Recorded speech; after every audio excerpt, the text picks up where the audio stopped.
que algo sienten que los llena, que los cubre, ¿verdad? Y empieza a hablar en lenguas, ¿verdad? Entonces, en el caso mío, yo me estaba pidiendo eso. Ahora, en el caso de Cornelio, si usted se fija, de Pedro y Cornelio, ellos recibieron primero el Espíritu Santo y luego fueron bautizados en agua. Entonces, hay casos en los que primero se es bautizado en el Espíritu Santo y después en agua, porque no tiene ahí un orden específico. O sea, ahí el Espíritu Santo no es una regla, pues. Hay quienes son, yo conozco casos de personas que saliendo de una operación quirúrgica salen hablando en lenguas, despiertan de un sueño hablando en lenguas. Yo, pastor, el primer día que pisé en una iglesia cristiana, fui bautizada en el Espíritu. Pero sí sé por qué, porque estaba juzgando todo lo que estaban haciendo, porque se estaba dejando mover el poder. Gloria a Dios. Y había profecía, hubo danza en el Espíritu, y pues todo yo lo estaba juzgando. Yo tenía 14 años, entonces empecé a juzgar y empecé a tener temor. Pero en cuanto empecé a juzgar y ni dejaba poner atención a la persona que me invitó y todo me lo iba explicando, me dije, no, pues es que hablan en lenguas porque enredan la lengua y así, sucesivamente. Todo lo juzgué. Ajá. Cuando de repente yo nada más sentí como que me hubieran destapado la mitad de la cabeza, como que me hubieran cortado todo esto. Y hubiera sido mi cabeza una coladera que destaparon la cabeza y sentí como que todos mis sentidos, como que si empezaron a tener así como remolinos. Y todo eso se metió dentro de mí y empecé a tener temor. O sea, mi carne empezó a temblar, pero empecé a sentir así como que algo me recorrió, como que algo entró desde ahí caliente. Ajá. Y una fuerza, pero fue una fuerza así tan grande que yo decía, no me voy a caer porque no, esto es malo. Y yo empecé a recitar a todas las imágenes que yo tenía, porque era católica. Ajá. Entonces empecé a recitar todas las imágenes que tenía, pero no me valía, porque en ese momento yo caí, yo no me quería caer, estaba consciente que no me quería caer, doblé mis rodillas, se me doblaron, porque yo sentí esa fuerza grande que me dobló las rodillas. Y después de que caí doblada de rodillas, como que alguien me hubiese empujado a caer de codos. Y después de los codos me fui de frente. Y ya ahí perdí la noción del tiempo. No perdí la noción de lo que estaba pasando a mi alrededor, pero sí perdí la noción del tiempo. Porque eso me pasó como a las 6 de la tarde. Sí. Y cuando yo, se podría decir, volví en sí, eran las 12 de la noche. Eso pasa. Es cuando entra uno del cronos de Dios al otro tiempo de Dios. Pero bueno, lo que usted me menciona es muy interesante, porque fíjese que había un caso allí en Guatemala, donde una mujer llegó a una iglesia que era del IN, pues, porque antes éramos del IN, pues, los de Rey de Reyes, ¿no? Ahorita ya estamos con Encuentro y Conexión. Pero allá en el IN, el apóstol que estaba ahí dice que empezó a hablar sobre el bautismo del Espíritu Santo. Y dice que una mujer se le acercó, dice, estoy viviendo los temas estos, dice, y ya van 7 veces que me bautiza el Señor con el Espíritu Santo, pues porque se llenaba y hablaba en lenguas, y le tuvo que explicar, le dijo, no, eso no es bautismo del Espíritu Santo. Dice, es que hace muchos años, cuando yo era niña, cuando tenía 14 años, dice, sentí esto, y luego dice, por mi incredulidad, porque yo dudaba, pues dejé de hablar en lenguas, dejé de practicar, dice, pero ahora que estoy viniendo otra vez me está volviendo eso. Entonces ella pensaba que cada vez que iba a la iglesia estaba siendo bautizada por el Espíritu Santo, pero no es así. El bautismo es una vez, o sea, lo que estaba haciendo ahí era siendo llena del Espíritu Santo, porque bautizada ya había sido a los 14 años, igual que usted. Entonces, pero yo jamás volví a sentir eso. Sí he sentido la llenura del Espíritu. No sé. Pero aquello jamás lo volví a sentir. Porque el bautismo es una vez. Y la llenura, pues, se tiene uno que estar llenando cada vez. Sí. Eso ya es diferente. La llenura ya es otra cosa. El bautismo es una cosa, pero ya la llenura es otra. Pero la llenura es como el carro que usted tiene que estarlo llenando cada 8 días de gasolina. Usted se tiene que estar llenando. Es una experiencia diferente. Es una experiencia. A pesar de que yo seguí en la iglesia católica. Es una experiencia. Esa nada más fue una invitación que fui. Es una experiencia. Y fue una experiencia diferente porque estuve así como un lapso de 2 meses. Sí. Como que si yo caminaba como en nubecitas. Sí. Como que fue algo así, algo bien, o sea, fue algo bonito. Pero se fue perdiendo porque pues ya no volví a pisar la iglesia cristiana. Pero hasta que regresé a la Entonces su pregunta que usted me hizo de que si una persona el mismo día puede ser bautizada, pues Cornelio, yo sé que usted la hizo ahorita sé que la hizo por usted. ¿verdad? Que pasó eso. Sí. Pero Cornelio es la respuesta. Cornelio fue bautizado el mismo día, y no solo Cornelio, sino muchos. Ahora, ¿cómo se recibe el Espíritu Santo? No hay una forma. Los apóstoles imponían manos sobre los discípulos y recibían, pero no era la única forma, porque hay quienes reciben el Espíritu sin la imposición de manos de un apóstol, por así decirlo, en este caso. ¿Va? Y ahí están todas las citas bíblicas, aunque me estoy tardando ya mucho con el bautismo del Espíritu Santo y tengo que ser breve porque todavía me falta Pero es que está interesante todo, sí, pastor. y es que este tema, les digo yo a ustedes que hablar del Espíritu Santo, ampliando. me aventé 13 temas, iba a dar un tema del Espíritu Santo y me aventé como 12 o 13 temas, y ahí están en el Face por si los quiere ver usted, ¿va? Entonces sí es muy amplio, demasiado amplio lo del Espíritu Santo, demasiado, o sea, no hay... decía una pastora allá, por allá, decía, si uno le sigue rascando, le encuentra uno más. Sí. Entonces, el siguiente bautismo, el cuarto, es el bautismo en fuego. Mateo 20, 22, si alguien lo lee.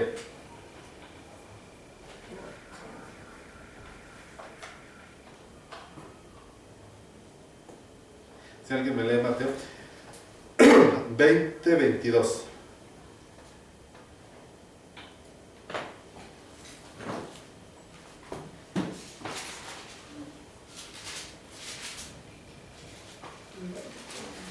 Nosotros sí me los voy a aventar recibiditos porque... Entonces Jesús respondiendo dijo, no sabéis lo que pedís. Podéis beber el vaso que yo he, ¿sí es ese, verdad? Sí, El vaso que yo he de beber y ser bautizados del bautismo que yo soy bautizado. Ahora, está bien, hasta ahí. Eran los dos hermanos que se les llama hijos del trueno, que le dicen a su mamá y que dicen, Señor, queremos sentarnos a la derecha y a la diestra en tu reino, ¿va? Entonces el Señor Jesús les dijo, ¿están dispuestos a hacer esto? Y ellos dijeron, sí, estamos dispuestos a ser bautizados por el bautismo, que has de ser bautizado y tomar de la copa que has de tomar. Pero cuando el Señor Jesús dice esto, note usted que no se refería ni al bautismo en agua, ni al bautismo en el Espíritu Santo, porque ya lo había pasado, se refería a otro bautismo, y se refería a la copa sí la tomaron, y el bautismo también, ¿verdad? O sea, decirlo.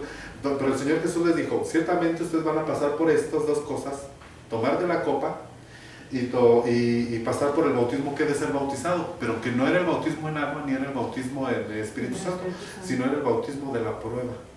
Es decir, todo lo que Dios hace, todo lo prueba. El Señor Jesús fue probado. Entonces, siempre digo yo, siempre lo repito una vez y otra vez y otra vez, ¿va? Si el Señor Jesús fue probado, los ángeles fueron probados, nosotros también vamos a ser probados. Dios todo lo que hace, todo lo prueba. Nosotros no estamos aprobados, más bien estamos siendo probados precisamente para ver si somos fieles. Hasta el final. Somos aprobados. Exactamente, para ver si somos aprobados. Entonces, el Señor habló tanto de los beneficios que recibirían aquellos que decidieron seguirlo, como las consecuencias. O sea, el Señor dijo, tus primeros enemigos van a ser los de tu casa. Yo no vine a traer espada. Y cuando dice los de tu casa, no se refiere, hermanos, a mi papá y a mi mamá y a esos. No, se refiere a los mismos hermanos. Cuando tú decides buscar en el Espíritu a Dios, los otros hermanos te van a juzgar, no te van a creer, no te van a decir, este está loco. Normalmente. O sea, no lo van a aceptar. Cuando dice tus enemigos van a ser los de tu casa, se refiere a los hermanos en Cristo. En ellos son los primeros. Recuerde que dice la palabra de Dios que a los falsos profetas les aplaudían. Porque el hermano me estaba contando, dice, aquí me juzgan porque dicen que yo soy duro. Pues gloria a Dios, porque a los verdaderos, eso pasa, a los falsos, les aplauden, bravo. Venga. Piensan que uno le está metiendo temor. Y el Señor Jesús dijo, porque hace un mes fui a Miranda con Víctor y les hablé yo de la tribulación, ¿verdad? Y le digo, hay gente que no se atreve a hablar del Apocalipsis porque piensa que la gente va a decir, le están metiendo miedo a la gente. Y no, Cristo pues lo dijo en Mateo 24, y va a pasar todo esto, va a ser como los días de Noé, va a haber gran tribulación. Eso lo enseñó Cristo. Y el Evangelio son buenas noticias, no son malas noticias, son buenas. Pero Cristo nos advirtió que si tú querías ser piadoso, ibas a sufrir persecución. Y esa cita la vamos a leer ahorita. que aquí aquí la tengo, dice, el bautismo en fuego es la cuota de sufrimiento que tenemos que pagar como consecuencia de seguir al Señor Jesucristo. O sea, siempre va a haber una cuota de sufrimiento que tenemos que pagar. Entonces, quiere decir que este evangelio de Cristo es el verdadero evangelio, que es el evangelio de Pablo. Pablo dice que él sufrió persecución, sufrió lo que nosotros no hemos pasado, ¿verdad? Él fue azotado, perseguido.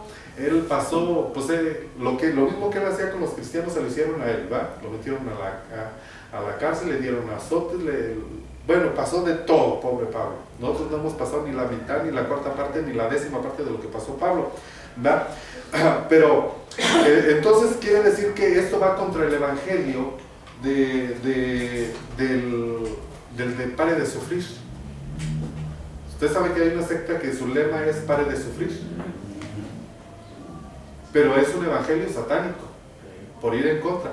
Yo aquí en mi libreta, el Señor me estaba dando un tema de los diferentes evangelios, pero pues ese es otro tema que luego voy a dar, ¿va?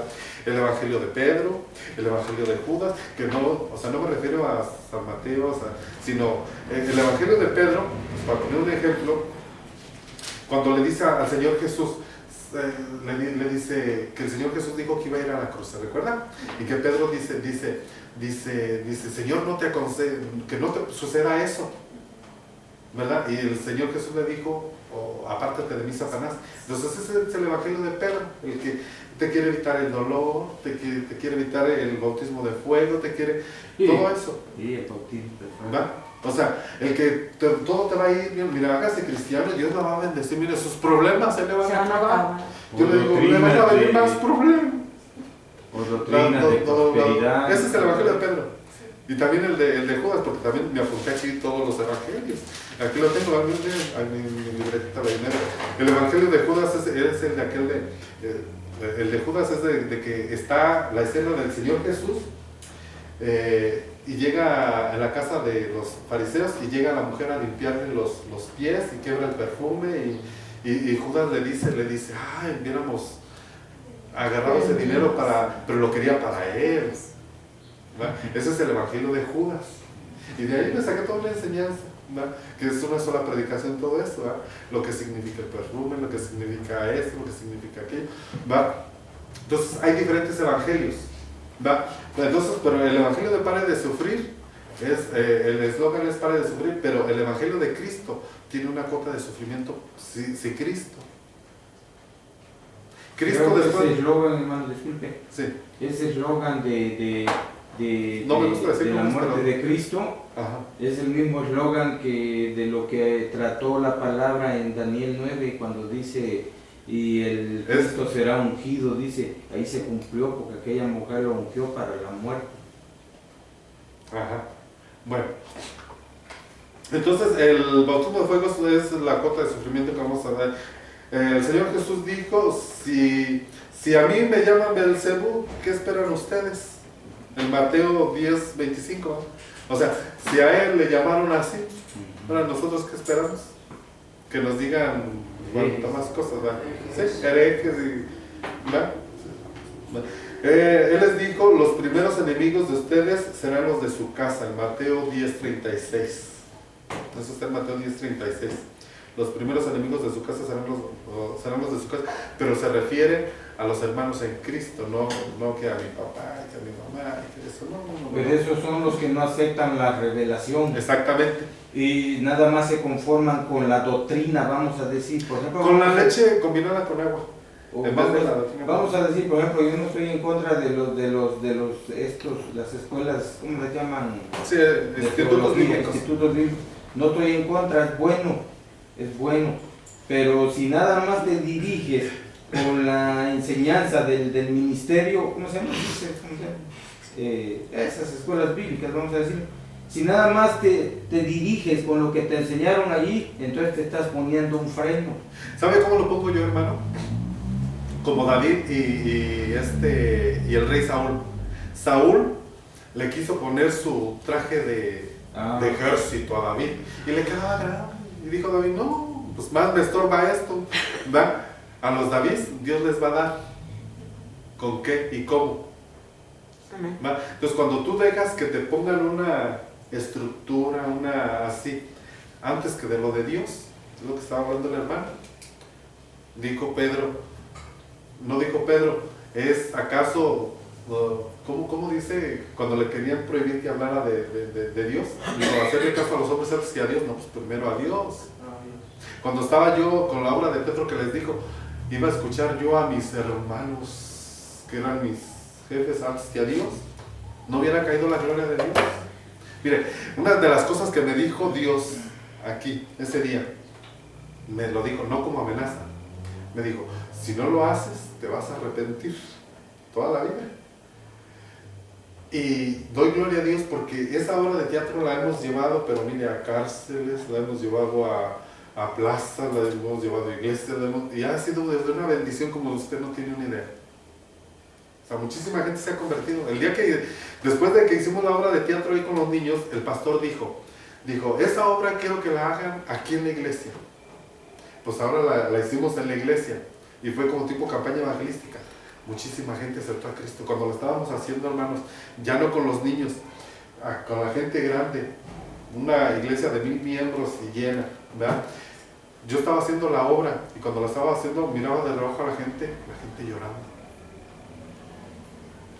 Pero o sea, le digo yo que cuando estamos haciendo la obra, yo oí la voz de Dios que me dijo, haz esto, esto, esto y esto y esto.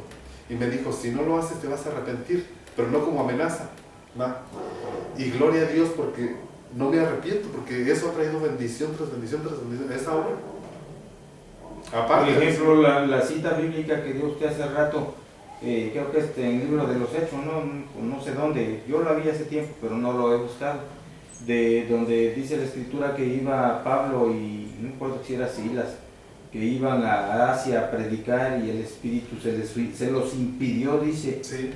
Y si nosotros vamos allí, hay un contraste entre Mateo 28, cuando Jesús les dijo a los discípulos, vayan y prediquen este evangelio a Samaria, hasta los confines de la tierra. Entonces ahí podemos ver que allí el Espíritu les impidió, dice, ir a Asia. Entonces no nos podemos frenar con una doctrina, porque también viene otra enseñanza del Espíritu, porque Jesús dijo, yo enviaré mi Espíritu que los guiará a otra verdad. Y esa revelación es más allá de la letra. Esa es la revelación. Esa es la revelación. Va más allá.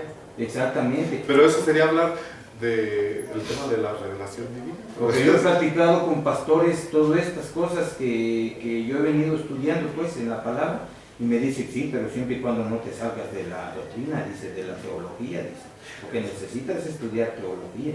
Yo les digo, no, sí, yo estoy de acuerdo con eso, pero a mí Dios me ha venido a hablar por de estas encima cosas. de la revelación. Podemos ver Pedro era un hombre sin letras. La mayoría de los discípulos eran hombres sin letras, pero se especifican más en Pedro. Y Pedro fue un hombre de grandes revelaciones. Aunque sí debo de decir que para hablar de la revelación divina, que es otro tema, el marco de la revelación divina es la Biblia. O sea, no puede salirse de ahí, no puede sobrepasar. Porque, por ejemplo, si alguien dice, el Señor me reveló que nos suicidáramos todos los de la iglesia. No, pues eso ya no. ¿Verdad? Sí, o sea, no. está saliendo del marco de la iglesia. Porque eso ha sucedido en sectas, hermano. Sí, ha sucedido. Eso ha sucedido en sectas. O sea, lo revelado. Como eso que están diciendo que Jesucristo era mujer y todo eso, ¿no? Sectas que han salido allá por Sudamérica. Ajá. Entonces, no, lo revelado no puede salirse del marco que es la Biblia, pero ese ya es otro tema. Sí. Ese ya no estamos saliendo de otro tema, entonces estamos hablando del bautismo de fuego. Dice, ¿qué dijo? Dice, los que quieran vivir piadosamente en Cristo padecerán persecución. Segunda de Timoteo 3:12, si alguien nos lee, por favor. Segunda de Timoteo. Mientras lo buscan, el Señor Jesús dijo que todo el mundo aplaudía y aceptaba a los falsos profetas. A los falsos profetas, miren, son mega iglesias. 3:12. Sí. Dice, y también todos los que quieren vivir piadosamente en Cristo Jesús padecerán persecución. Palabras de Cristo. Entonces, es el Evangelio de Cristo. Todo aquel que quiera vivir piadosamente va a sufrir persecución. No dice que pare de sufrir, que sus problemas se van a resolver. No, dice. Entonces el Señor Jesús también dijo, bienaventurados cuando por causa de por su causa los sean vituperados. Esto está en Mateo 5:10. O sea que va a haber quienes van a ser vituperados por causa de Cristo. Mateo 5:10. Aparte de que también él dijo, el Señor Jesús dijo, muchos creerán haber servido a Dios cuando los maten. Eso está en Juan 16:2. Es decir, que muchos iban a ser muertos, ¿verdad? Por ejemplo, lo que la Iglesia Católica hizo en la Santa Inquisición, ¿verdad? En el nombre de Dios se han hecho las peores matanzas. Sí. En el nombre de Dios. ¿Y Dios qué culpa tiene? Los musulmanes y todos esos que hacen matanzas en el nombre de Dios, ¿verdad? En el nombre de Dios se han hecho y creen que hacen el bien. Lo mismo le pasó a Saulo, ¿no? Saulo creyó que él estaba haciendo bien persiguiendo a la iglesia, ¿verdad? Pero estaba mal. Los creía enemigos de su enseñanza. Exactamente. Es lo Todo mismo que sucede. por la religión. Y dicen en el nombre de Dios. Pues dice aquí, ¿verdad? Él dijo, muchos creerán servir a Dios cuando los maten. Y eso está en la historia. Pues eso no tiene uno que... Ni estoy hablando mal de simplemente lo que es. Y me estoy quedando corto. ¿Será que Dios es un ser masoquista o se goza y se deleita en el sufrimiento? Pues la respuesta es no. El sufrimiento tiene varios propósitos. Este bautismo, ¿qué propósitos tiene? Uno, disciplinarnos. Cuando usted disciplina a su hijo, pues a uno también le duele, ¿verdad? Entonces, ¿qué hace Dios con la prueba? Pues nos disciplina. Así de simple. Rompe con ataduras, según Daniel. Fíjese que Daniel... Ay, no me quiero salir. Regálenme una servilleta, no me declaro.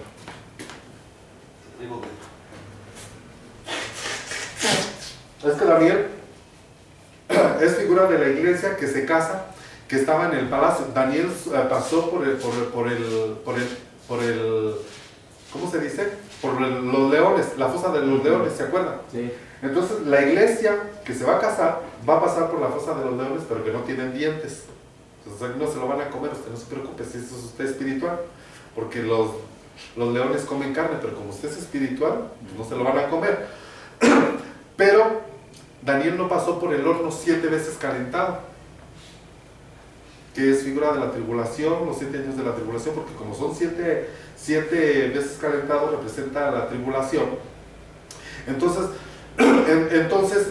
ahí nomás estaban los 3 amigos de Daniel, pero a los amigos de Daniel no les pasó nada, nomás las ataduras se les quemaron. Para eso sirvió la prueba de fuego, para desatarnos, que a veces la gente cristiana está bien atada, y para poder ser desatados, Dios tiene que mandarlos por una prueba. Hay gente que no clama a Dios hasta que no está en sus tormentas, que tienen a un Jesús en la barca, y que van y que lo mueven, y le dicen, Jesús, ¿que no ves que está la tormenta? Y tú no haces nada, ¿verdad? Entonces hay gente que tiene tormentas en su alma, y solo se acuerda de Dios cuando están las tormentas. Sí. Así estaba el pueblo de Israel. Cuando le iba bien se olvidaba de Dios y se iba con otros, ¿verdad? Y Dios lo apretaba mandándole enemigos, mandándolos de esclavos con unos y con otros, ¿verdad? Con los egipcios, con todos. Entonces clamaban a Dios y Dios los ayudaba. Y luego ya les iba bien y se olvidaban de Dios. Entonces hay gente así que nomás cuando tienen necesidad se acuerdan de Dios. ¿Para qué más sirve la prueba? Vamos a leer Salmo 66 del 10 al 12 y es para que maduremos. Si alguien va preparando, Mateo 3 del 10 al 12 también. Pero primero es Salmo 16 del 10 al 12, es para que maduremos.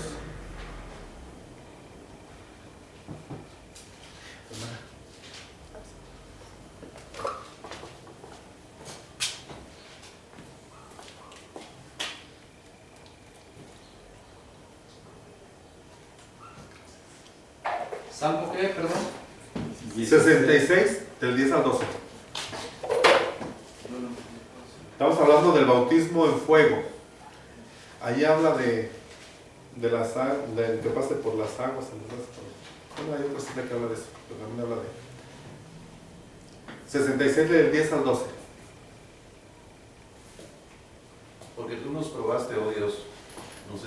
afilaste como se afina la plata. Nos metiste en la red, pusiste sobre nuestros lomos pesada carga. Hiciste cabalgar hombres sobre nuestra cabeza. Pasamos por el fuego y por el agua, y nos sacaste abundancia. De ahí todo eso es una prédica, de tiro, de ahí puede usted sacar una prédica. Como se afina los metales. Los metales se meten al fuego para que suelten toda la basura, todo lo que no es, digamos, el oro, a cierta temperatura para purificar, para que suelte toda la basura, todo el polvo, todo lo que no es oro. ¿Va? Porque Dios para eso nos prueba, para que soltemos todo lo que no es oro, porque el oro es figura de lo eterno, para dejarnos lo eterno, precisamente. ¿Va? A cierta temperatura se mete el fuego. ¿A qué temperatura se mete el oro? 1948 grados, que es el año en que Israel se convirtió en nación, por eso fue, ¿verdad? 1948. Sí. Y a 1048 se mete el oro, porque ellos fueron probados, dice ahí, en el Salmo. Este es un salmo profético, ¿verdad? Y todo lo que pasaron ellos, pero ¿para qué era? Para madurarlos.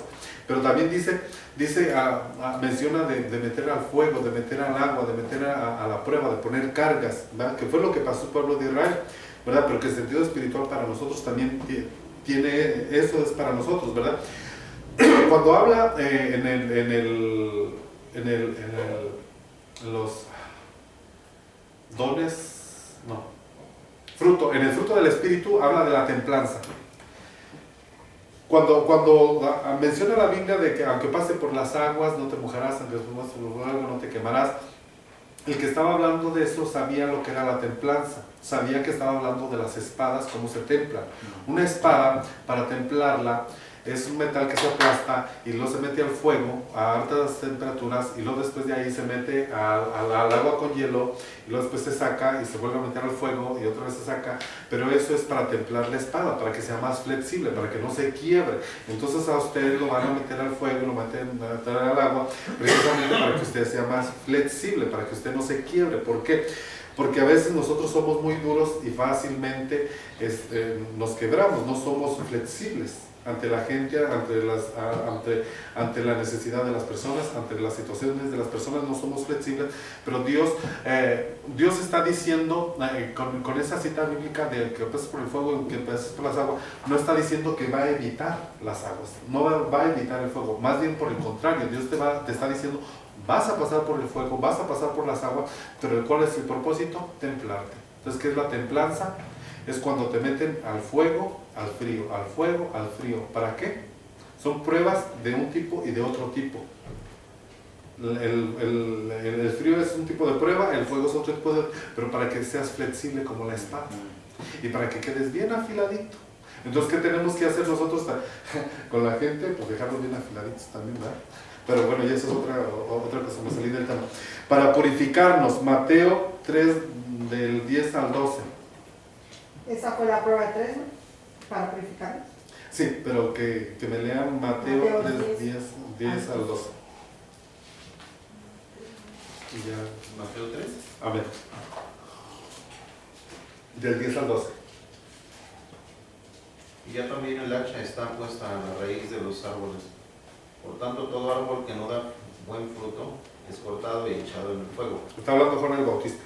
Yo a la verdad los bautizo en agua para arrepentimiento, pero el que viene tras mí, cuyo calzado yo no soy digno de llevar, es más poderoso que yo. Él los bautizará en Espíritu Santo y fuego. 12. Sí, el 12. Su alentador está en su mano, y limpiará su era, y recogerá su trigo en el granero, y quemará la paja en fuego, que nunca se apagará. Entonces, Dios utiliza el fuego para eliminar lo que no y preservar lo que sí. Es el evento, ¿va? El diluvio que nos habla en Génesis capítulo 6, la Biblia es de agua, pero viene un diluvio sobre la tierra que ya no es de agua, es de fuego, es para purificar. Entonces, el bautismo en el cuerpo, vamos a leer en 1 Corintios 12, 13.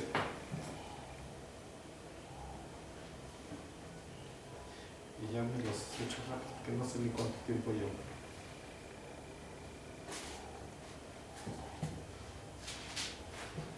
Ese sería el quinto bautismo. ¿No es el cuarto? No, el cuarto, a ver, repitamos. Primer bautismo, arrepentimiento. Segundo bautismo en agua. Tercer bautismo, Espíritu Santo. Cuarto, el de fuego. Y quinto es en el cuerpo, bautismo en el cuerpo.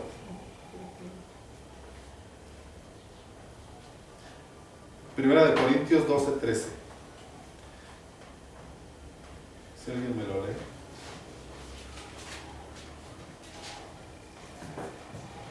Amén. Amén. Porque un solo espíritu, ¿ya? Sí, Porque por un solo espíritu fuimos todos bautizados en un cuerpo, sean judíos o griegos, sean esclavos o libres, y a todos se nos dio a beber de un mismo espíritu. ok. Este bautismo significa que a nosotros nos van a introducir, a meter en el cuerpo de Cristo. Pero ¿cuál es el cuerpo de Cristo? Es la iglesia. La iglesia es el cuerpo de Cristo, ¿verdad? Ser bautizado en el cuerpo de Cristo no es solo ser parte de Él, es pertenecer a la iglesia en su conjunto. Ser bautizado en el cuerpo de Cristo es ser sumergido en el cuerpo de Cristo. O sea, ser parte de. No hay iglesias independientes, más bien somos dependientes unos de otros. Si usted mocha su dedo y su dedo quiere andar por allá, ¿qué le va a pasar al dedo? Se va a morir, porque no está conectado.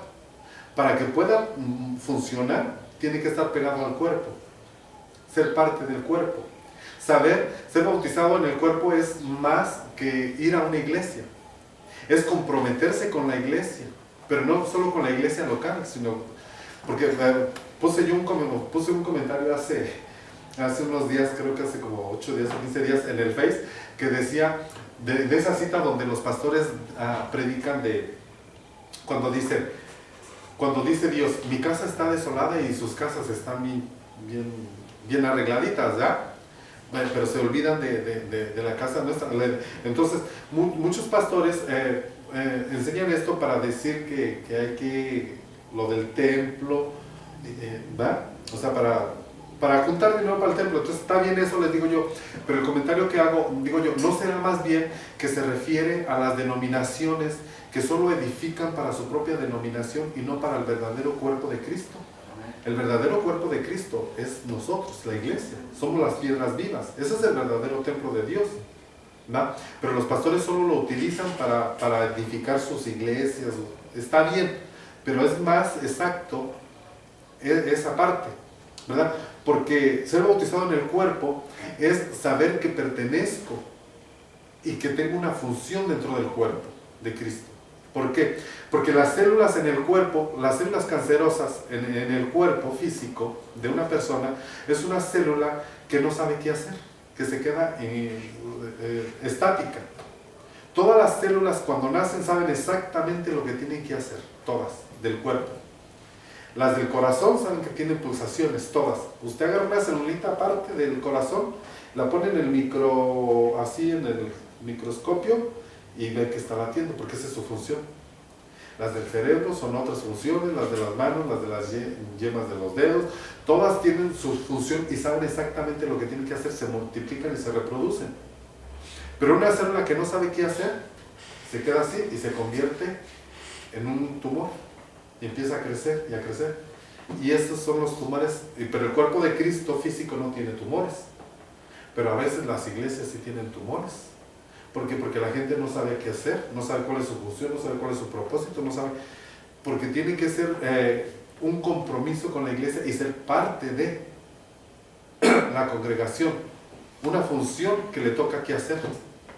Todos tenemos una función, pero hay que saber cuál es nuestra función. Las hormiguitas, ellas automáticamente, las abejas, saben lo que tienen que hacer y nadie se los dice, nadie las manda, nadie les ordena, pero saben lo que tienen que hacer. Entonces, es tener la conciencia de que soy parte integral de la iglesia, o sea, su cuerpo. Ese es ser bautizado, ser metido en el cuerpo, estar sumergido en el cuerpo, alma y espíritu. O sea, ser una sola mente, un solo cuerpo, una sola visión, una sola alma. En la Biblia, el ejército de Dios cuando iba a pelear, peleaba como un solo cuerpo, con una sola mente, con una sola mentalidad. Y por eso vencían. Aquí el cuerpo está dividido de Cristo. Entonces quiere decir que el que es que está bautizado en el cuerpo de Cristo va how do you say in Spanish? A promover, es la palabra. Va a promover la unidad. Va a promover la unidad en el cuerpo de Cristo. Ahora, dice la Biblia que los perros son los que dividen, los que mutilan el cuerpo. Entonces, el que es bautizado, que es parte del proceso, recordemos a Naamán, ¿no? Naamán se mete una vez al agua, sale con lepra, se mete otra vez, sale. Entonces nosotros tenemos que ir siendo sumergidos. Entonces, si nosotros somos sumergidos en el cuerpo, en este bautismo, quiere decir que nosotros vamos a promover la unidad, no la división. Por eso dijo el Señor Jesús, en esto sabréis que sois, ¿cómo dice? Aquí me lo apunté. Que sois mis discípulos, ¿no? En que os amáis unos a otros. ¿Sí dice así, no? Ay, ¿dónde me dejé esto? Bueno, a ver si lo encuentro, dice. Entonces estar sumergido en el cuerpo, alma y espíritu. Esto es ser un solo cuerpo, una sola mente, tener una sola visión. La visión de Cristo. ¿Va? Entonces eso es ser sumergido en el cuerpo. No sentirme como algo aparte, soy parte integral, mi participación o abstenencia afecta. Es decir, cuando una persona se abstiene o cuando una persona participa, esto afecta o perjudica. Tanto en la iglesia local, a nivel misión, a nivel iglesia universal, en todos los sentidos. Porque somos parte de un cuerpo, somos células. ¿Okay? Y esto se lo debemos de enseñar a la iglesia. Tengo un lugar en el cuerpo de Cristo, promuevo la unidad, sería otro punto. Jesús dijo, en esto conoceréis que sois mis discípulos si me amáis los unos a los otros. Pero la Santa no me la dice. La palabra de Dios nos dice que aún la Santa Cena es producto de mi bautizo en el cuerpo de Cristo. Eso lo vemos en 1 Corintios 11:29, cuando está hablando Pablo en la Santa Cena, dice que muchos, que es la cita que estaba mencionando el hermano en la plática antes de. Bueno, léamela, hermano Rafa, si me lee la de 1 Corintios 11:29, cuando dice que muchos son enfermos y muchos mueren por no discernir el cuerpo de Cristo. Porque el que come y bebe indignamente sin discernir el cuerpo del Señor, juicio come y bebe para sí. Por lo cual hay muchos enfermos y debilitados entre ustedes y muchos duermen. Eso dice por tomar la Santa Cena sin discernir, ¿verdad? Y las consecuencias que son muerte espiritual o física y enfermedades espirituales o físicas, pero dice por qué causa, por no discernir el cuerpo. ¿Y cuál es el cuerpo? Es la iglesia. O sea, todo eso viene por causa de no discernir el cuerpo de Cristo, que es la iglesia. ¿Por qué, hermanos? Yo quisiera que usted, yo sé que no lo va a hacer, pero si pudiera mejor, si usted se da un pellizco, le va a doler, ¿verdad? Y se duele el cuerpo. Entonces, ¿qué pasa cuando un cristiano cae? Pues me duelo. Cuando un cristiano peca, pues me duelo. Cuando un cristiano está mal, pues me duelo. O cuando no vienen a la iglesia. Exactamente, ¿verdad? Entonces, eso es discernir el cuerpo. Eso es cuando me gozo con los que se gozan, me alegro con los que se alegran. Es ser un cuerpo en sí. Eso es discernir el cuerpo. Estar bautizado en el cuerpo también podría sentir dolor por la gente que aún no se convierte y que llega a tener alguna cierta situación de un problema. O sea, es el cuerpo, sabemos que el cuerpo tiene un lugar importante, Ajá. pero por ejemplo, o sea, eso lo estoy hablando como individual, Sí. como el ser bautizado. Porque ser bautizado tiene que ver más bien, no con la compasión, sí, pero es que la palabra de Dios nos dice que ser bautizado en el cuerpo de Cristo es entender que su voluntad se cumple como conjunto, no como individual. Es entender que la iglesia es una institución divina, es entender que no es la voluntad de Dios vivir en el aislamiento. O sea, también tiene que ver con lo grupal. O sea, que todo el cuerpo, o sea, somos muchos, dice Pablo, pero formamos un solo cuerpo. Es decir, que en grupo somos el cuerpo de Cristo. Eso es ser sumergido en el cuerpo, que todo en grupo somos un solo cuerpo. más que eso. O sea, se refiere más a la iglesia, porque el cuerpo de Cristo es la iglesia, no los de afuera. Ya cuando se convierten, son parte de. Un ejemplo, por ejemplo, hubo alguien que se congregó, por así decirlo, fue parte del cuerpo, se apartó, o a veces anda por un lado, otro, a veces por otro. Le llega a suceder algún acontecimiento, y se siente dolor por esa persona, aunque ya no esté dentro del cuerpo de Cristo. Eso es. Sí, eso Pero es. se puede sentir eso, Sí, porque si está o no sí. en el bautismo del, Sí. del cuerpo. Sí, así es. Aunque ya no- Porque hay muchos hermanos. Debo decir esto. La Biblia dice que Cristo no quebra la caña cascada ni apaga el pan y lo come, ¿verdad? Porque hay personas que están alejadas de Dios, pero que todavía tienen una llamita de Dios dentro de ellos. Están alejados, parecen del mundo, pero son cristianos, son salvos. Pero ya cuando se apague esa llamita, que ya no eche ni humo, es porque ya se hicieron apóstatas irreversibles. Es decir, ya esa llamita es el Espíritu Santo. Pero ya cuando está en ceros, que ya no echa ni humo, es que están muertos espiritualmente.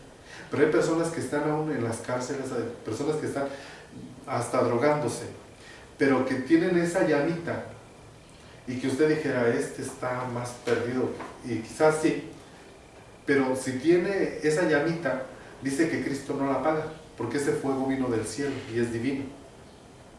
Ahí es donde entran los rangos. Claro que va a pagar consecuencias, claro que va a sufrir muchas cosas, ¿verdad? Pero yo me atrevo a decir que es salvo, porque tiene ese fuego de Dios, pero ya cuando se apague, entonces ya no es salvo, ya se volvió apóstata, ya no es. Entonces hay gente que, como ese que dice usted, a lo mejor está lejos de Dios, a lo mejor anda en el mundo, pero tiene esa llamita, ¿verdad? Y entonces, y Dios no apaga. Y por ejemplo, yo no soy el pastor, ¿verdad? Pero yo, pastor, en esa área, ¿cuál es mi actitud?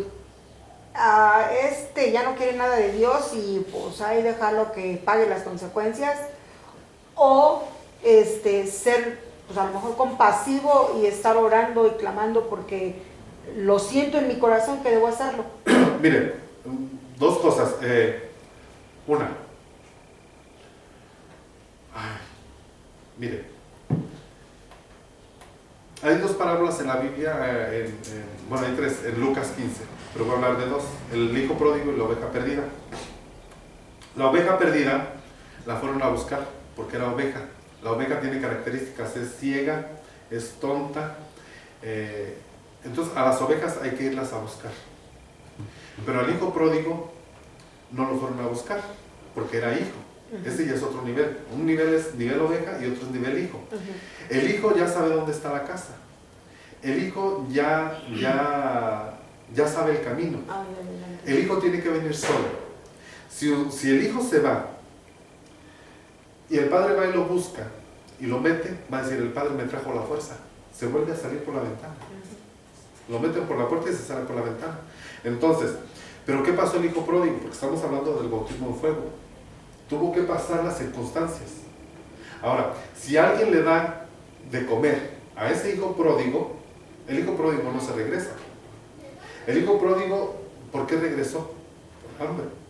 Pero si alguien le da un taco, alguien le ofrece: mira, yo te ayudo, no regresa el hijo pródigo. Entonces hay veces que el bautismo de fuego tiene que suceder precisamente para eso, para romper ataduras, para madurar y para purificar, para restaurar. Entonces hay gente que tiene que tocar fondo, necesariamente. En esos casos, hay gente que sí tiene que tocar fondo para que pueda, porque si no, si se le trata, hay veces, pues, claro que yo cometí, no sé si error o no sé cómo decirlo, es que me va a tardar mucho en explicar esto, pero fuimos a buscar a muchos hermanitos que no se congregan en iglesias, ¿va? Porque en León hay muchos, como en todas partes, que están decepcionados, están dolidos, y los fuimos a buscar, a hablarles de Cristo. Les dijimos: mira, te podemos dar un discipulado en tu casa, mira, podemos venir cada 8 días y te damos estudio, ¿va? Y todo muy bonito, muy bien, pero no sé si hicimos bien o hicimos mal, pero vimos que no funciona. O sea, porque esa gente ya tiene Biblia, ya tiene, ¿cómo le dijera? Un conocimiento previo, entonces ellos ya lo saben todo, ¿qué le puedes enseñar? O sea, son gente a lo tipo, a veces a lo tipo Saúl. Saúl con la misma espada que defendió el reino, con esa misma espada se mató él solo. Y hay gente que la palabra de Dios la utiliza para excusarse.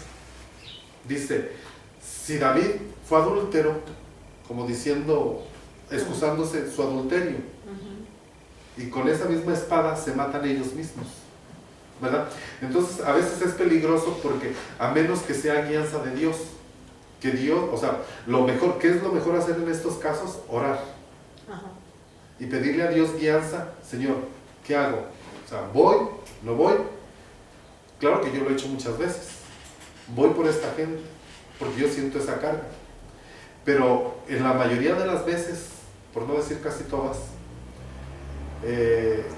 son casos que Dios tiene que tratar específicamente con esa gente. No, porque ya se sabe la Biblia. Y porque... o sea, ya se la sabe la Biblia y ya tiene las excusas, ¿verdad? Entonces, siempre he dicho yo, para mí, y lo he comprobado de las dos formas, es más fácil trabajar con madera nueva que con madera que ya está trabajada. Con madera nueva, usted hace la pieza que usted quiera como usted quiera. Pero si usted agarra un banquito y lo quiere convertir en mesa, a lo mejor va a poder, pero le va a costar más. ¿Va? Pero si Dios lo llamó a eso, pues adelante, que Dios le va a dar la fuerza y la fortaleza. Pero si Dios no nos llamó a eso, entonces también, o sea, depende del llamado que tiene cada uno, ¿va? Porque, por ejemplo, el llamado de un evangelista es la preocupación por las almas de afuera. La de un maestro es que la gente de adentro aprenda. La de un profeta, que la gente se arrepienta. La de un pastor, que las ovejas estén sanas, estén unidas, estén bien. Entonces la visión es diferente, ¿va? Entonces depende también del llamado. Por ejemplo, yo conozco gente que su llamado es ir a su ministerio, su llamado es a los de las cárceles, pero no todos van a aguantar eso, de estar yendo cada 8 días a las cárceles, viendo los presos, tener la paciencia de trabajar con esta gente, ¿va? Entonces, pero si Dios nos está llamando, digamos, a ir a esa gente, porque por ejemplo también cuando Pedro y Pablo quedaron de acuerdo, bueno, tú vete para los gentiles, yo para los judíos, entonces, estaba haciendo una como tú para allá y yo para acá. Entonces así trabaja Dios también.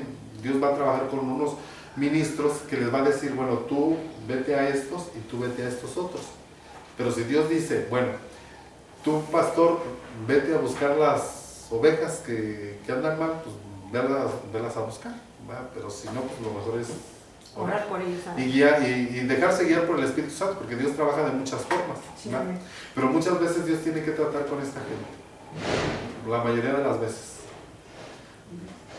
O sea, yo sí he enseñado que una oveja, cuando la oveja se cae y cae patas para arriba, la sangre se le baja toda así. Entonces esa oveja, si usted la agarra y la pone de pie, se va a derribar y no va a aguantar. Entonces tiene usted que agarrarla de la panza de esta forma y sostenerla para que la sangre le empiece a drenar, a fluir y pueda sostenerse en pie. Pero esa es una oveja. El otro es nivel hijo. O sea, depende de qué nivel está. Pero las ovejas sí se van a buscar y se les ayuda y se les sostiene cuando es nivel oveja. Pero cuando ya es un hijo, ya es más difícil. O sea, el hijo ya se sabe todas las mañas habidas y por haber, porque hay cristianos mañosos. ¿Y qué me refiero con hijos? O sea, una persona más allegada, más que sabe el conocimiento, que tiene el entendimiento, que ya ha sido discipulado, que ya ha sido instruido, que ya ha sido lavado, que ya ha sido despiojado, que ya se le quitaron las pulgas, las garrapatas. Usted ya le enseñó lo que usted le tenía que enseñar y aún así da vuelta atrás. Es más difícil ahí. Ahora, yo he dicho, voy a poner un ejemplo. que tal vez no tiene mucho que ver. Digo yo, una vez dije en la iglesia, allá en León, Guanajuato, dije, hermano, si tu esposo en un matrimonio cristiano pecó, adulterio, algo fuerte, y no es sencillo, es grave. Si tu esposo cayó, perdónalo, síganlo adelante, ¿verdad? Pero si ya son 2 o 3 veces, dale una patada en el trasero. ¿Por qué? Porque es más difícil cuando ya se convierte en un hábito, en un estilo de vida, en una forma de vivir, ya es más difícil que la persona cambie. Si cayó una vez, bueno, la paz, y es doloroso. Que la única causa de divorcio en la Biblia, según Jesús, es el adulterio comprobado, ¿va? Pero ya cuando es un estilo de vida, ya es más difícil. Entonces, hermana, si una persona cae y pecó, bueno, pues hay que restaurarla, hay que ayudarla, hay que animarla. Pero ya cuando es una vez, otra vez, eso ya se convierte en un estilo de vida. Ya es más difícil, porque quiere decir que la persona no quiere cambiar. No sé si me estoy dando a entender. Y no sé si... Bueno, ya nos salimos un poquito del tema. Pero pues estamos hablando del bautismo en el cuerpo. Hay que ayudar a las ovejas, ¿verdad? Hay que restaurar a la gente, hay que... ¿verdad? No somos quienes para juzgar, ¿verdad? Hace como 22 días, no, como un mes, fui a ver un matrimonio, ¿verdad? Y cierta situación que estaba pasando ahí, y digo yo, no estamos nosotros para juzgar ni para señalar, ¿va? Porque cuando uno señala para allá, 3 dedos le apuntan a uno, ¿va? Sino que más bien pues, para restaurar, para animar y para esas cosas, ¿va? Pero bueno, ya me estoy saliendo del tema, porque no quiero. Ok, entonces ser bautizado en el cuerpo de Cristo es entender que su voluntad se cumple como conjunto, no como en lo individual. Es entender que la iglesia es una institución divina, es entender que no es la voluntad de Dios vivir en el aislamiento. O sea, no somos independientes, más bien somos condependientes. No sé cuánto tiempo llevo, pero ya nomás me faltan 2. Bueno, ya me los he hecho rapiditos, de 5 minutitos. Ya no va. El bautismo en el Cordero, ese sería el sexto. El bautismo en el Cordero de Dios es Jesucristo. Juan 1:19 dice, Él vino a ser ofrecido como Cordero, Cordero en el sentido de sacrificio, Cordero en el sentido de la actitud, que es el reflejo de nosotros. Ser bautizado en el Cordero es ser sumergido en Cristo, pero para que Él sea formado en nuestra vida. Ya hemos sido revestidos de Cristo, ahora Él quiere ser formado en nosotros. Es decir, vamos a leer Gálatas 3:25 y Gálatas 4:19. Es decir, ahora en este bautismo lo que quiere Dios no solamente entrar en nuestras vidas, sino cambiar, formar la imagen de Él en nosotros, el carácter de nosotros en Él. Ya no solamente soy salvo, solamente soy amigo, no solamente soy comprometido, sino formar a Cristo en nosotros, que nosotros reflejemos a Cristo en nosotros. A ver, vamos a leer Gálatas 3:27 y Gálatas 4:19. Están ahí juntos los dos.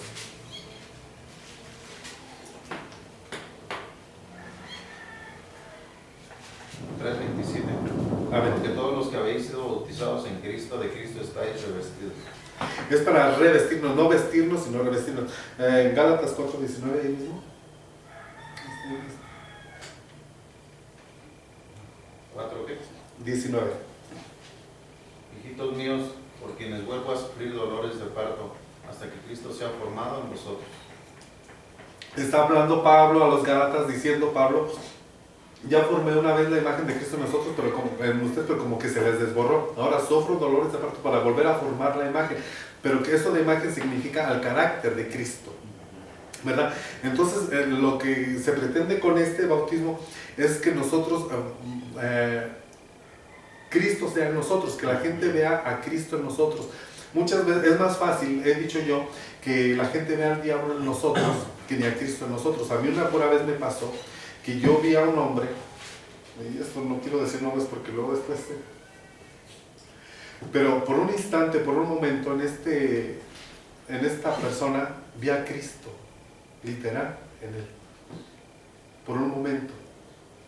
Es que estuve oyendo antier a una persona que él le estaba dando un testimonio, que él una vez lo invitaron a predicar y que él empezó a hablar del Espíritu Santo y que dice que la gente, cuando él empezó a predicar, que la gente se volvió como loca y que estaba, o sea, una manifestación del Espíritu Santo, pero después cuando bajó, que él era un invitado a predicar, pero que se bajó y que dice que el pastor de esa iglesia le dijo, es que tú no sabes lo que pasó, dice, es que por un momento hubo como una metamorfosis, una transfiguración, como si Cristo hubiera sido el que estuviera hablando.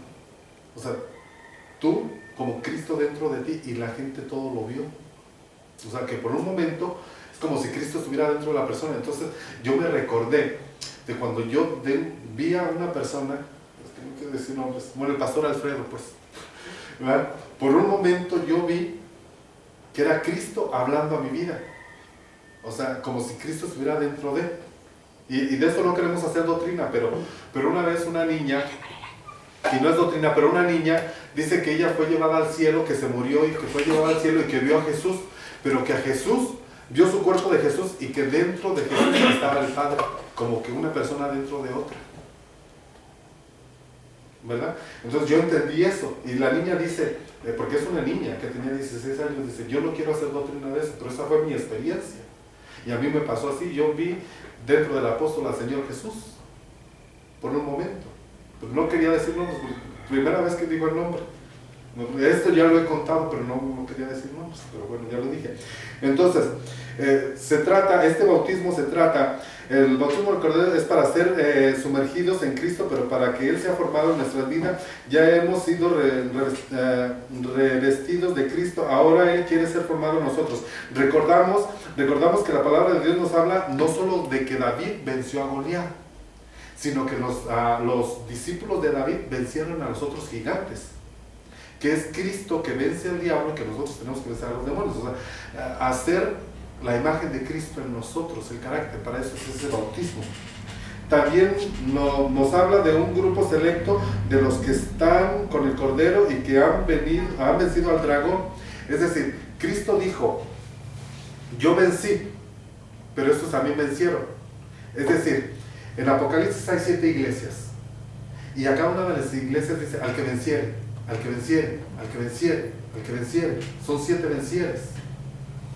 Esos son los que son bautizados en el Cordero, que están tomando, porque dice Cristo, así como yo vencí, ustedes vencieron. En Apocalipsis dice los que vencieron al dragón, que es la bestia, pues. ¿Va? Entonces, al que venciere, esos son los que son bautizados en el Cordero, los que han logrado vencer las áreas que están en Apocalipsis, pues. Características de los corderos: son llamados, son elegidos y son fieles, es decir, son los 3 niveles. Muchos son los llamados, ese es el primer grupo, son todos somos llamados. El segundo son elegidos, ese es el segundo grupo, ya es menos. Pero los fieles son los que son, digamos, sumergidos en este bautismo. Son 3 grupos: primicias, cosechas y rebusco. Las primicias son los fieles, la cosecha son los elegidos y el rebusco son los llamados, la gran mayoría. Quiero decirle a usted que en Apocalipsis 12 habla de una mujer que está en los aires, y como está en los aires, pues no es literal. Todo ese capítulo es simbólico, todo, y representa a la iglesia. Pero esta iglesia dice que hubo un hombre varón que nació antes de tiempo. Es la iglesia que se va, un grupo. Después el dragón, que es el diablo, ve y se enoja y toma represalias contra los demás hijos que se quedaron en el vientre. Esa es la tribulación. Pero quiero decirle con esto que la gran mayoría se va a quedar. La gran mayoría no es iglesia esposa, pero la gran mayoría, la minoría, es la esposa. Entonces nosotros debemos de buscar ser de la esposa que se va antes del parto, porque los que se van en el parto, con los dolores de parto, pues, que ya hay dolores de parto, les espera la tribulación. Yo siempre he dicho, está Enoc y está Noé. Enoc se va, Noé se queda. Elías se va, Eliseo se queda.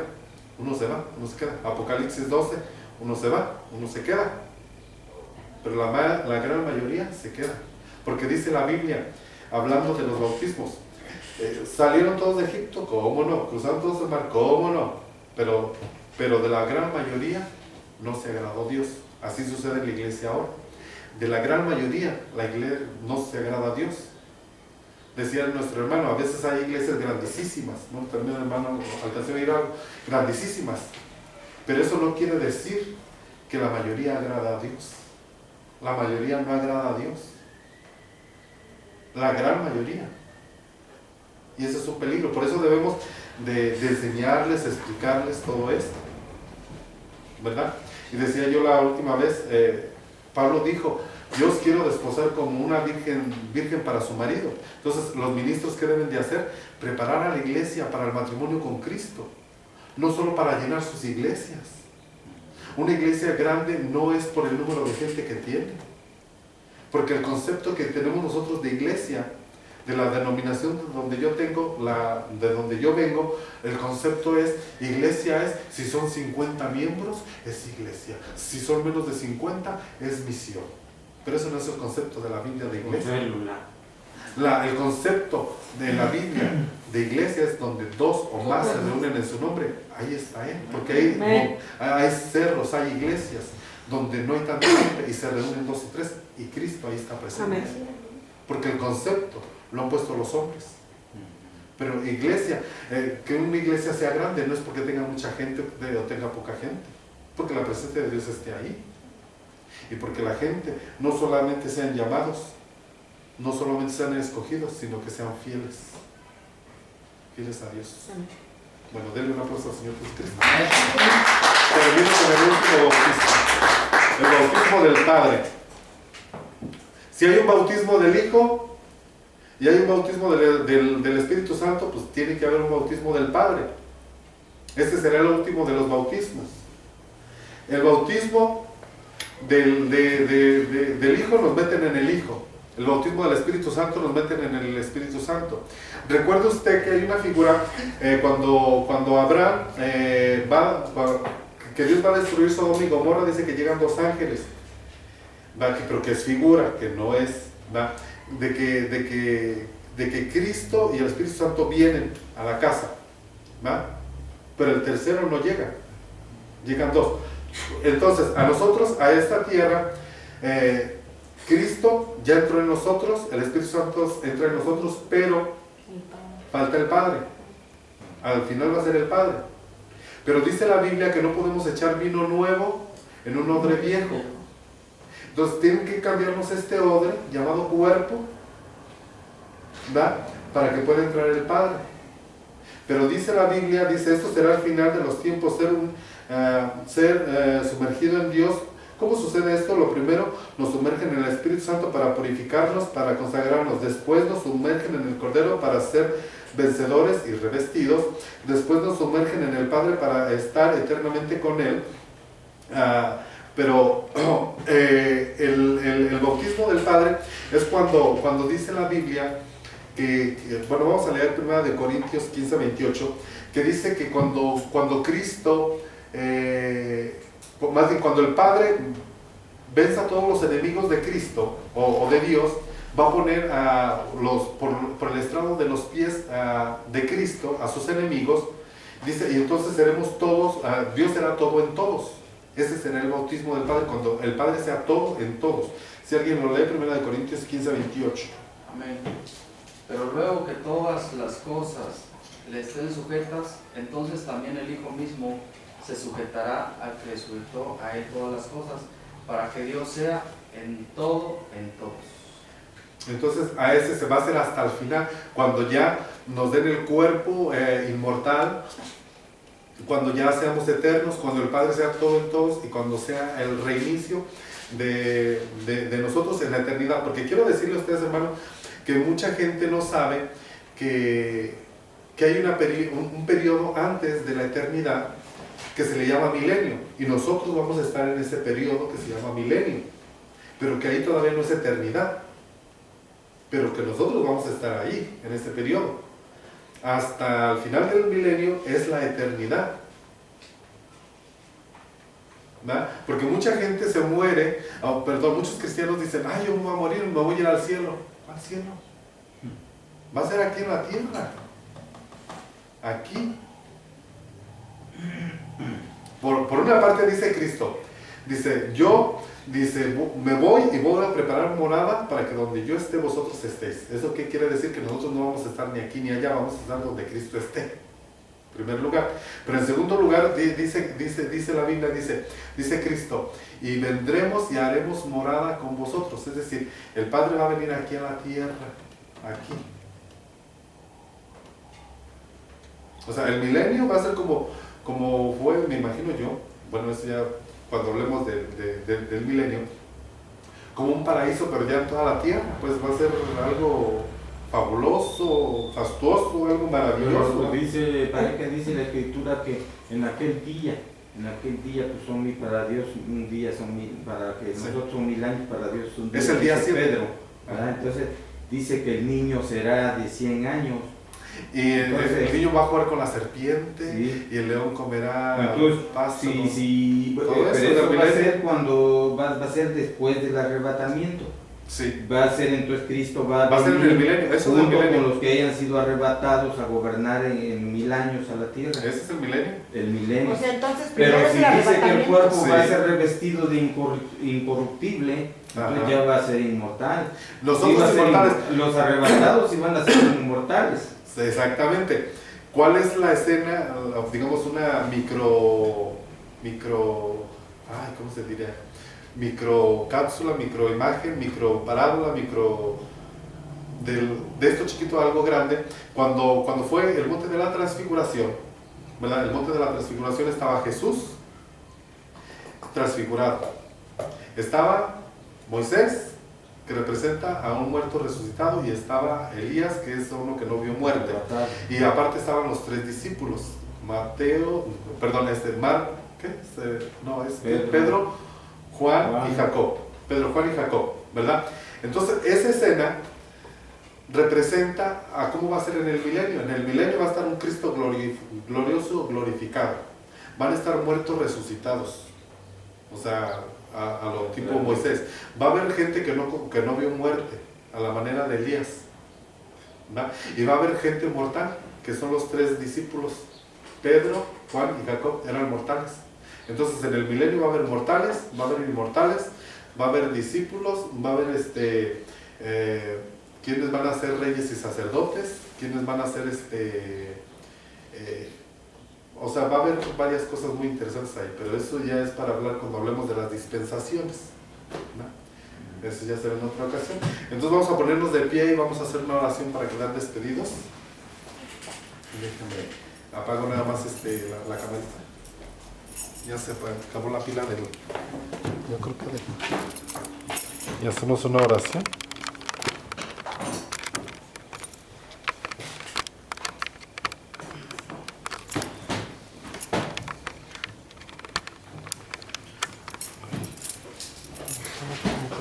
No te veo.